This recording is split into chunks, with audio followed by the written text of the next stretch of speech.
पूरी दुनिया की नजर इस बात पर अभी टिकी हुई है कि आखिरकार व्हाइट हाउस में किसका आधिपत्य होगा, कौन है अगला अमेरिका का राष्ट्रपति।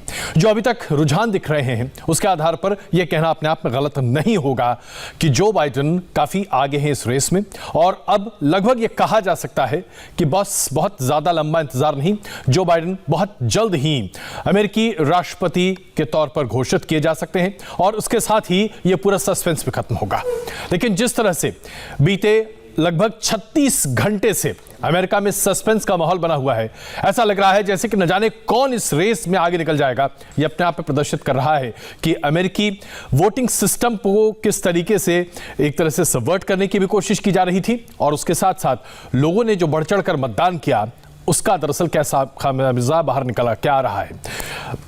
कुछ स्थिति आपके सामने प्रस्तुत कर रहे हैं। सबसे पहली बात तो यह है कि 264 इलेक्टोरल कॉलेज का समर्थन जो बाइडेन के पास है, और अब उन्हें सिर्फ 6 या 7 और इलेक्टोरल कॉलेज का समर्थन मिल जाए तो 270 के आंकड़े से वो पार कर जाएंगे और अमेरिकी राष्ट्रपति के तौर पर उन्हें घोषित किया जा सकता है। Donald Trump 214 electoral college vote के समर्थन के साथ चल रहे हैं, लेकिन अब ऐसा प्रतीत नहीं होता है कि वो वाकई में इस गैप को पाट पाएंगे। तो अब क्या स्थिति है, आइए जरा इस पर चर्चा करते हैं। बताते हैं आपको कि कैसे कई ऐसे राज्य हैं जहां पर अभी जो मतगणना चल रही है, तकरीबन 6 ऐसे राज्य हैं और वहां पर स्थिति बहुत विकट बनी हुई है। चाहे आप जॉर्जिया की बात करें, पेंसिल्वेनिया की बात करें, नॉर्थ कैरोलिना की बात करें, अलास्का की बात करें, उसके साथ साथ नेवाडा की बात करें, ये तमाम ऐसे राज्य हैं जहां पर मतगणना की प्रक्रिया अभी पूरी तरीके से खत्म नहीं हुई है। यहां पर कुछ एक ऐसे राज्य हैं जहां डोनाल्ड ट्रंप आगे जरूर चल रहे हैं, लेकिन अगर उन सभी राज्यों के आंकड़ों को भी जोड़ दिया जाए तब भी जो बाइडेन उनसे आगे चल रहे हैं। ऐसे में स्थिति बहुत ही एक अलग दिशा ले रही है।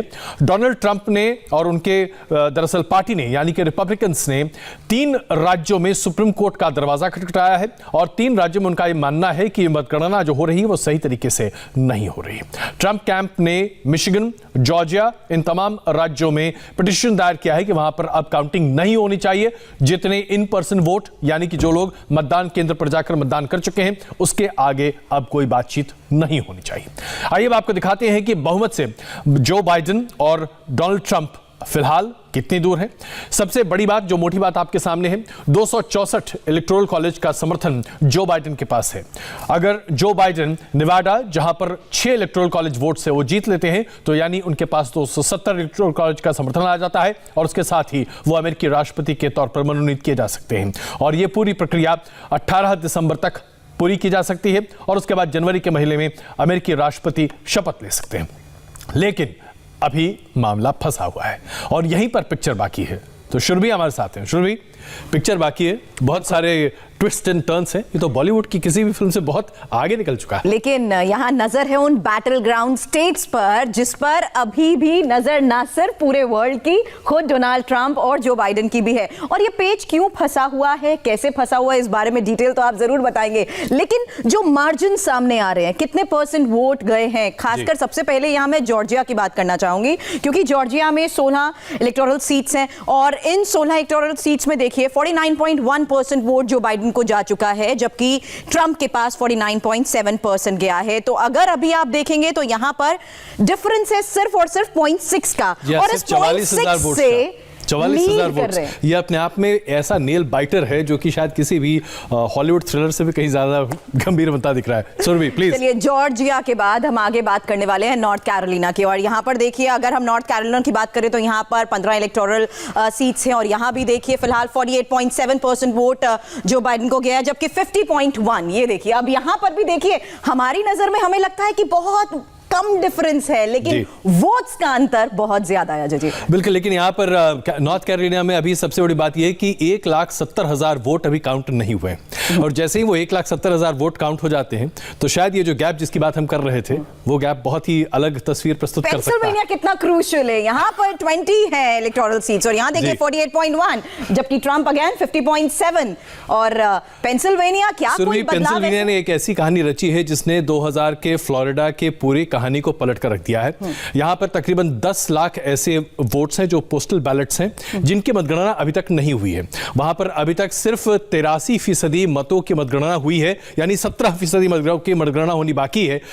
और लोगों का यह मानना है कि ये जो 10 लाख वोट हैं पोस्टल बैलेट्स वाले, अगर इनकी मतगणना हो गई तो जो बाइडेन सुपड़ा साफ करते हुए दिखाई देंगे यहां पर डोनाल्ड ट्रंप का। तो ये बहुत जबरदस्त शिफ्ट है, क्योंकि पेंसिल्वेनिया आमतौर पर रिपब्लिकन स्टेट है 1990 से। बिल्कुल, लेकिन अलास्का की भी देखिए, अगर हम इन बैटल ग्राउंड स्टेट्स की बात कर रहे हैं तो 4 में यहां देख रहे हैं हम कि ट्रंप लीड कर रहे हैं 62.1%, जबकि यहां ट्रंप के पास है, और 33.5% जो बाइडेन के पास, जबकि 3 इलेक्टोरल सीट्स हैं।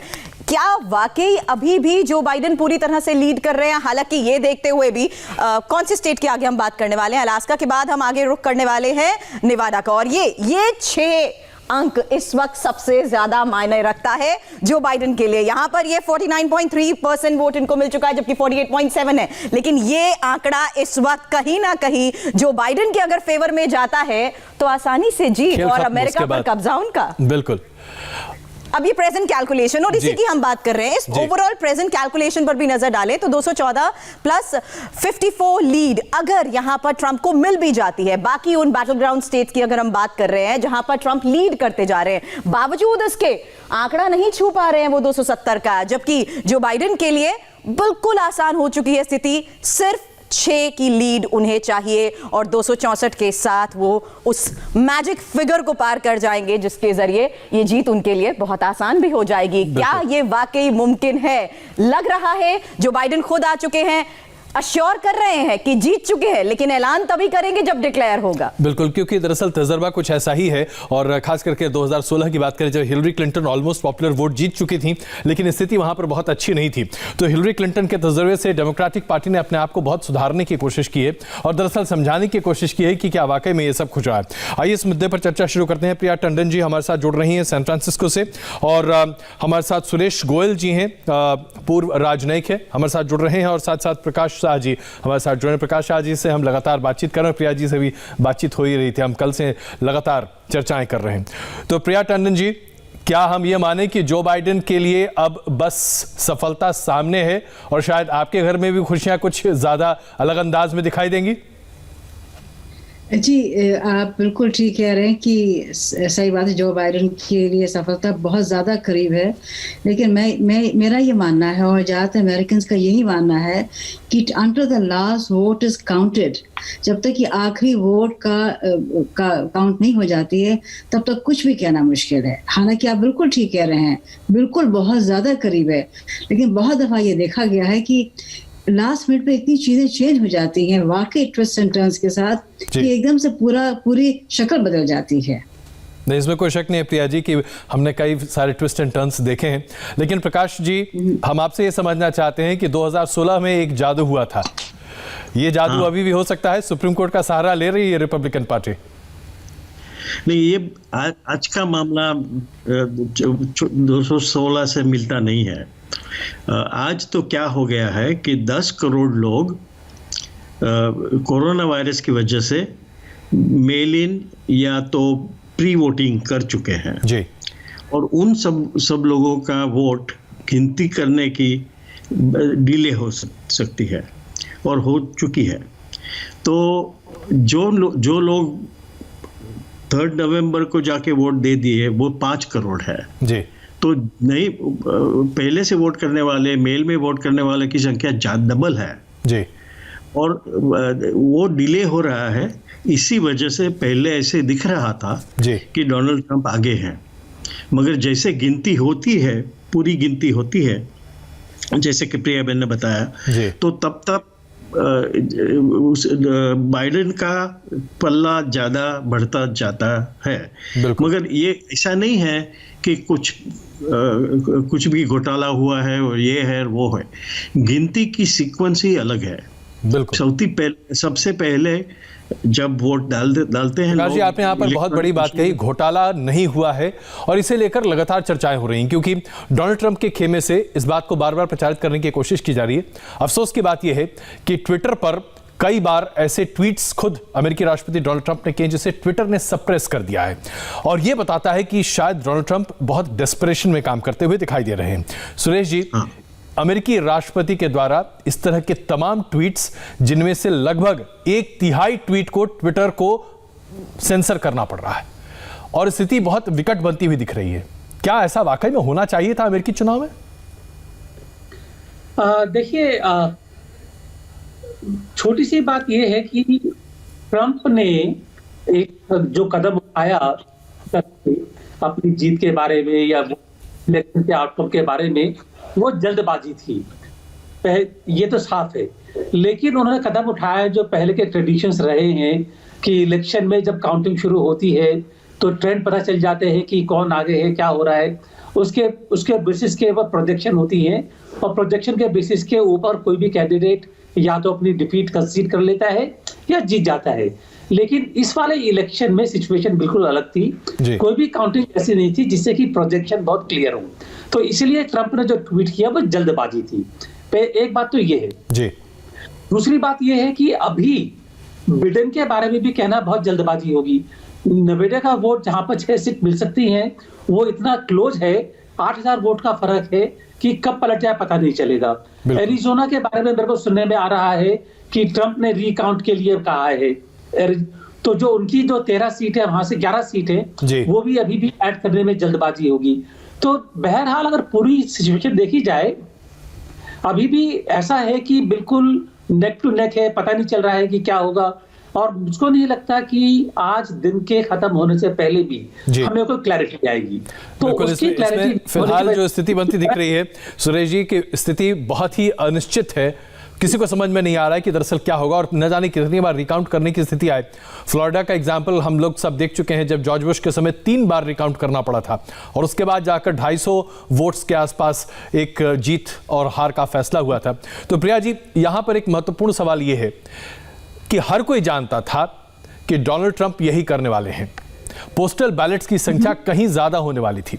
डेमोक्रेटिक कैंडिडेट्स के अलावा कई और लोग जो उस पार्टी का समर्थन कर रहे थे वो जानते थे, कह रहे थे कि डोनाल्ड ट्रंप की सबसे पहले कोशिश यही होगी कि जैसे ही मतगणना शुरू होगी वो अपनी जीत घोषित कर देंगे और उसके बाद कहेंगे कि सबने मेरा वोट लूट लिया, सब चोर हैं, सारा सिस्टम खराब है। यही हो रहा है ना? जी, आप सही कह रहे हैं कि यही उम्मीद थी कि ऐसे ही कुछ होगा और ऐसा ही हो रहा है। और सही बात है। और ये कहना कि लेकिन ऐसा है कि जब तक कि वोटिंग जब सारे नंबर आ जाएंगे, मान लीजिए, मैं एक बात बता रही हूँ, मान लीजिए कुछ फेर बलट हो तो ये होगा कि उन्होंने फिर सही कहा है, सही किया था जी। ये बात भी हो सकती है, to be a devil's advocate. बिल्कुल, तो मतलब दोनों तरफ का गेम बहुत जबरदस्त है यहाँ पर। प्रकाश जी जी बिल्कुल, महत्वपूर्ण बात यह है कि लोगों को ऐसा लग रहा था कि कोरोना काल में जिस तरह से अमेरिकी प्रशासन ने जनता की बड़े पैमाने पर अनदेखी की, कोरोना का केस बहुत बढ़ा, 2 लाख से ज़्यादा लोगों की मृत्यु हुई, जो कि अपने आप में दुनिया में किसी भी देश में इतनी मृत्यु नहीं हुई है। लोग बहुत नाराज होंगे। लेकिन अब जब पोलिंग देख रहे हैं तो ऐसा प्रतीत होता है कि डोनाल्ड ट्रंप से लोग उतने नाराज नहीं हैं जितना कि दुनिया सोच रही थी। डोनाल्ड ट्रंप की लोकप्रियता अभी भी ठीक ठाक बड़ी अच्छी है। ये सच बात है, क्योंकि डोनाल्ड ट्रंप का जो परफॉर्मेंस है इस इलेक्शन में जी, वो हम एक्सपेक्ट करते थे इससे काफ़ी अच्छा है। तो इसी कारण सर ये एकदम नज़दीक आ गया है। और मगर मुझे यकीन है कि कल के दिन सब कुछ अनाउंस हो जाएगा, सब कुछ गिनती पूरी हो जाएगी काफ़ी स्टेट्स में और स्पष्ट हो जाएगा कि बाइडेन जीत चुके हैं। तो ये सब होगा कल, मगर इतना नज़दीक होना नहीं था। हम ऐसा सोच रहे थे जी कि हम ज़्यादा तौर से जीतेंगे और ऐसा हुआ नहीं। ये बताता है कि काफ़ी लोग डोनाल्ड ट्रंप से नाराज नहीं है, क्योंकि उनके कई लोगों को डोनाल्ड ट्रंप की जो स्टाइल है वो पसंद है। और यही बहुत महत्वपूर्ण बात है जिस पर हम सुरेश जी से और जानकारी या इससे और समझने की कोशिश करेंगे कि आखिरकार जिस राष्ट्रपति को लेकर अमेरिका में दो फाड़ इतना साफ आज तक कभी नहीं देखा गया, उस राष्ट्रपति की लोकप्रियता कम होती बिल्कुल दिखाई नहीं दे रही। क्या वजह है ये? एक छोटे से ब्रेक के बाद बन रही है हमारे साथ।